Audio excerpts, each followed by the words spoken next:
It's important to remember that most cars are designed with adults in mind, and so fitting a child seat is probably going to be tricky.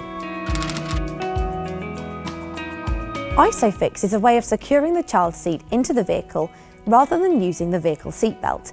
It attaches the child seat to the vehicle chassis and is often easier than having to thread the seatbelt round the seat.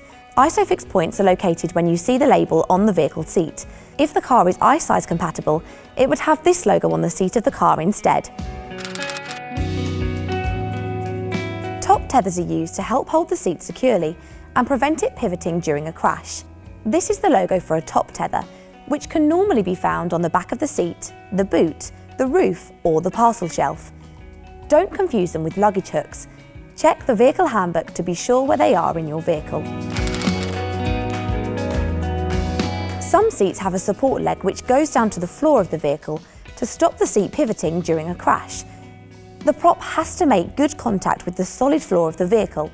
Some cars have underfloor storage and a foot support must not be put onto the thin plastic lid of a storage box, otherwise there would be nothing to support the foot prop in the event of a crash. If you do have underfloor storage, you'll need an insert for it. If you don't have an insert, the seat must not be used in that location or it would be considered an unsuitable fitting. You must never put a rear-facing child seat on the front passenger seat with an airbag without first deactivating the airbag. You can normally do this with an ignition key or a switch.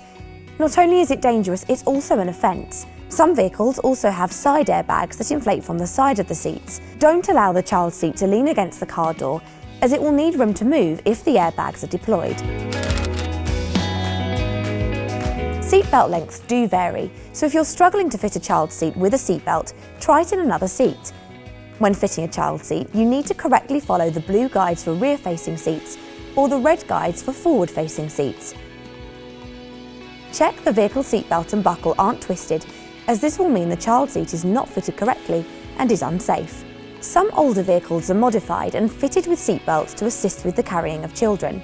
This is especially the case with older motorhomes and van conversions. These modifications need to be done to a required standard and conform to safety regulations. Some modifications aren't tested and wouldn't do their intended job in a collision. Seek specialist advice before carrying a child in a modified or converted vehicle and ensure the seat is designed for that task.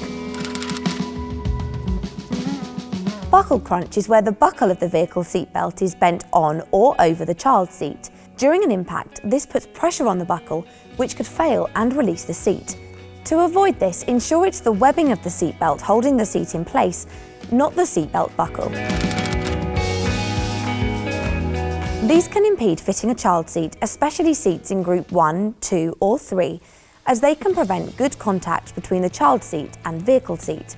Head restraints can also restrict the ability to raise the head support on the child seat. A potential fix is to put them in the other way around, or alternatively remove them completely and store them in the boot out of harm's way.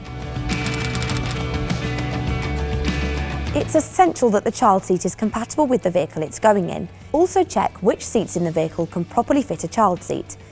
Often there are limitations, such as with 7-seat vehicles, which sometimes can't use the third row for child seats. The vehicle handbook will tell you which seats to use.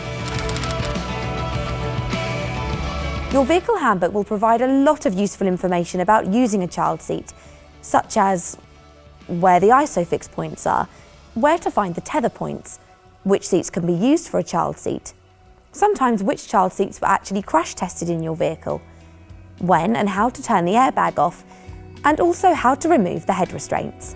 You can also find out how to activate your child locks and prevent them from opening any windows.